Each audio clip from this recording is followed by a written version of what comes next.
It was supposed to be a light-hearted evening on British television, laughter, banter, and maybe a glass of wine. But what viewers witnessed instead was an unprecedented on-air meltdown as Meghan Markle and Prince Harry abruptly stormed off the Graham Norton Show, visibly enraged after what sources are now calling one of the most awkward and humiliating moments in royal media history. Far from a friendly exchange, the live interview spiraled into a brutal takedown, with Norton armed with his signature wit and the backing of a tired public dismantling the Sussexes' carefully crafted public image one jab at a time. For months, critics have accused Meghan and Harry of using victimhood as a brand, monetizing their royal fallout through docuseries, books, and now a wine label that's been derided more for its cringeworthy marketing than its taste. Graham, never one to shy away from the elephant in the room, didn't hold back. He opened with a smirk and a question that cut like a blade. "So tell us, is this ever the wine, or just the tagline for recycled drama?" The audience erupted in laughter. Meghan, tight-lipped, forced a smile. Harry looked stunned.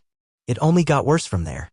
In a blistering segment that felt less like an interview and more like a televised intervention, Norton touched on all the flashpoints. The multi-million-dollar Netflix deal, "You got $100 million for telling us you were tired of the spotlight," drew gasps from the audience. He even quipped about their infamous Oprah interview, asking whether their wine pairs better with grilled chicken or royal grievances. Meghan attempted a retort, but her tone faltered. Harry's expressions ranged from disbelief to smoldering rage. They had walked into a talk show and ended up in a roast. But the most damaging moment came when Graham brought up Meghan's recent attempts to rebrand herself through lifestyle ventures and social media, what he labeled authenticity for hire. When everything becomes a platform, Norton jabbed, people start to wonder if anything's real. Even your sincerity begins to feel like PR. That was the turning point. Meghan, visibly shaken, glanced at the producers off camera. Harry whispered something to her. And then, without warning, they stood up and left. Live, on air. Cameras captured every second of their stormy exit. The fallout was immediate. Social media lit up, with hashtags like "Storm Out Sussexes" and "Graham Unfiltered" trending globally within minutes. Even prominent media outlets who've long tiptoed around the couple's controversies couldn't ignore the disaster. The Daily Mail called it a PR implosion. The Times described it as a public reckoning. And American audiences once sympathetic to Meghan's narrative were left wondering if they'd been sold an image rather than a truth. What made this moment so potent wasn't just the confrontation. It was the context. For years, Meghan has carefully curated a narrative, one of exclusion, injustice, and overcoming adversity. But as her ventures become increasingly commercial, a podcast here, a Netflix series there, now a wine brand, public patience is wearing thin. Graham Norton didn't say anything millions weren't already thinking. He just said it out loud. On live television. Insiders close to the show have since confirmed that the segment was not pre-approved in its entirety.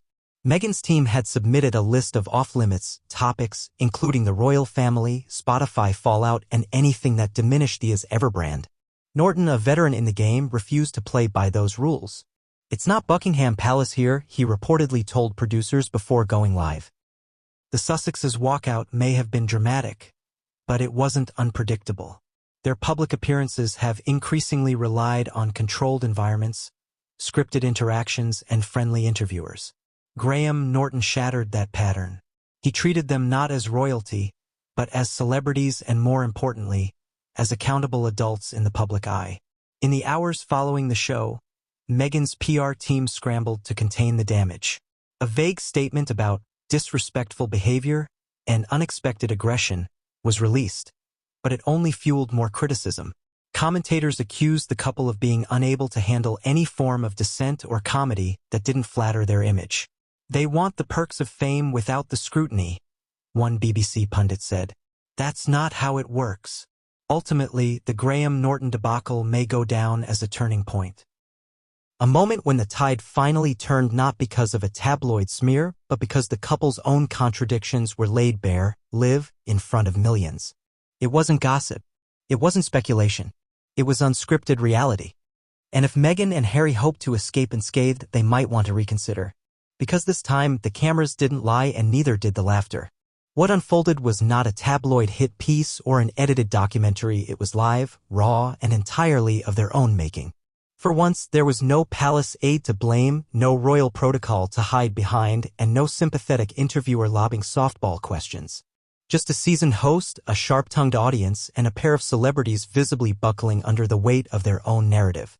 The aftermath speaks volumes. Behind the scenes, reports claim Meghan was fuming, accusing the producers of a setup, while Harry allegedly demanded the segment never air again. Too late, of course. Clips are now viral.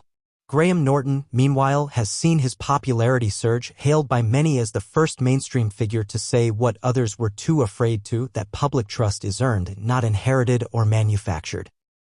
In a world where accountability and authenticity are increasingly valued over image and victimhood, Meghan and Harry may find themselves outpaced by a public that's no longer buying what they're selling, no matter how polished the bottle or royal the brand.